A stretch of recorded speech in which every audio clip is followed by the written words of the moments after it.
नमस्ते, हामी इन्फिनिटी ल्याबबाट हामी चाहिँ हालसालै हाम्रो इन्फिनिटी ल्याबमा चाहिँ एउटा कस्टमाइज व्हिलचेयर हामीले डेभलप गरेको छौँ। यो चाहिँ युजरको निड अनुसारले यो व्हिलचेयर चाहिँ हामीले अपाङ्ग समाज चितवनको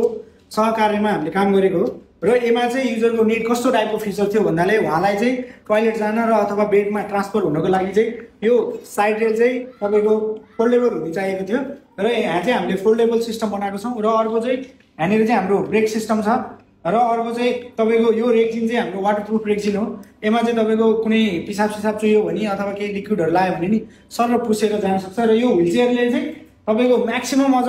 हस्पिटलको लागि चाहिँ हामीले 304 मटेरियलमा जुन चाहिँ रस्टेड फ्री छ त्यो प्रोडक्टमा चाहिँ हामीले काम गरिरहेको छौँ र यो चाहिँ युजरले अथवा पेसेन्ट ट्रान्सफर गर्दाखेरि एउटा वार्डबाट अर्को वार्डमा अथवा बाहिर इमर्जेन्सीमा क्याजुअल्टीमा राख्दाखेरि पनि यो व्हिलचेयर चाहिँ एकदमै सजिलो हुने भएको भएर यो हाम्रो मार्केटमा नेट दिएको छ। तपाईँहरूलाई पनि चाहिएमा हामीलाई सम्पर्क गर्नुहोला। धन्यवाद, थ्याङ्क यू।